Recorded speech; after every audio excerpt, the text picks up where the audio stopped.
Hi అండి. మరి ఇప్పుడు మీరందరూ బాగున్నారని నేను అనుకుంటూ మరి ఆ నమ్మకంతోనే మీ ముందుకు వచ్చాను. నేను మీ వెల్ విషర్ను. మనకి ఇప్పుడు రాబోయే దీపావళి సందర్భంగా కూడా కొన్ని పురాణాలు చర్చించుకుందాము, మనమందరం మాట్లాడుకుందాము.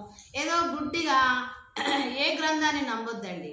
ఆ రోజుల్లో అంటే గుడ్డిగా నమ్మిండ్రు, చదువు లేదు కాబట్టి విద్య లేని వాడు వింత పశువు అనేవాళ్ళు పెద్దవాళ్ళు. అలా మనం ఒక నోరు లేని జీవాల్లాగా పశువుల్లాగా మరి ఏది కవులు రాస్తే అది నమ్మినాము. కానీ ఇప్పుడు ఉన్నటువంటి ఈ బాపన వాళ్ళు కానీ ఆ బ్రాహ్మణులు కానీ ఏదైతే మంత్రోక్తంగా చేస్తూ ఉంటారో అందులో ఎన్ని తప్పులు ఉన్నాయి, ఎన్ని చెడులు ఉన్నాయి మనకు చెప్పరండి. చెప్పకుండానే వాళ్ళు వల్ల వేసుకుంటూ చెప్పుకుంటూ పోతే ఇదంది ఈ పూజ కాదంది ఈ పూజకు అంటూ ఉంటాడు, కట్నం తీసుకుంటూ ఉంటాడు, ఆ శట్టకోపం పెడుతూ ఉంటాడు, పంపిస్తూ ఉంటాడు. కాబట్టి దయచేసి ఇప్పుడు ఈ రోజుల్లో అందరం చదువుకున్న వాళ్ళము, ఇంకా చదవని వాళ్ళు కూడా ఉండొచ్చు, వాళ్ళందరూ కూడా ఈ యొక్క ముచ్చట్లు విని నేడు నాడు ముచ్చట్ల లోపల మీరు అందరు పాల్గొనాలి. మరి యొక్క మంచి చెడులు ఆనాడు ఈనాడు తెలుసుకోవాలా. ఆనాడు చదువు లేని రోజులే నాడు చదువున్న రోజులు కాబట్టి మనం మన పిల్లలకు నిజాలు తెలియజేయాలి. ఆ సీరియల్స్ దగ్గర ఉన్న టైం వేస్ట్ చేయకుండా సమాజం అనే మన ఉమ్మడి కుటుంబం అనేటటువంటి కుటుంబమైన సమాజాన్ని డెవలప్ చేసుకుందాము, నిజాలు తెలుసుకుందామండి. అయితే ఇప్పుడు మనము ఈ యొక్క పురాణాలు చూసినట్టయితే మనకు క్షీరసాగర మదనము అని ఉంటుందండి. క్షీరము అంటే పాలు, క్షీర సాగరము అంటే సముద్రం, అంటే క్షీర సాగరము అంటే పాల సముద్రాన్ని, మదనము అంటే మదించటము.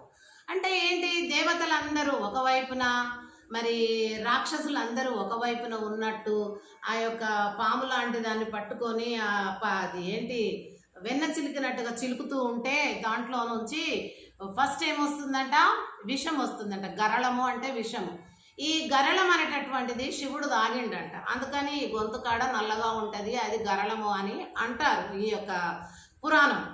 అయితే మరి ఆ యొక్క శివుడు తర్వాత మళ్ళీ విష్ణువు, శ్రీ మహావిష్ణువు, తర్వాత ఎవరు శంకరుడు, వీళ్ళిద్దరు కూడా కలిసి అంత అయినాక దాంట్లో అమృత భాండం వస్తే దేవతలు రాక్షసులకు దొరుకుతుంది.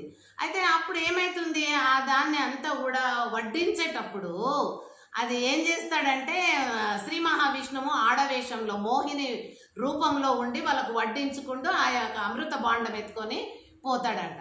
పోయినప్పుడు వాళ్ళు కలుసుకున్నప్పుడు అంట ఆ యొక్క శివుడు ఈ విష్ణువు కలయిక ఆడామగ భర్త భార్యలు కలిసినట్టు కలిస్తే అయ్యప్ప స్వామి పుట్టిండట.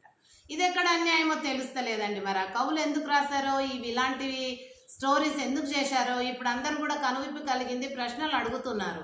అమ్మ నువ్వు తెలుగు పండితు కదా, మరి ఏంటి ఇది మొగళ్ళు కలిస్తే అయ్యప్ప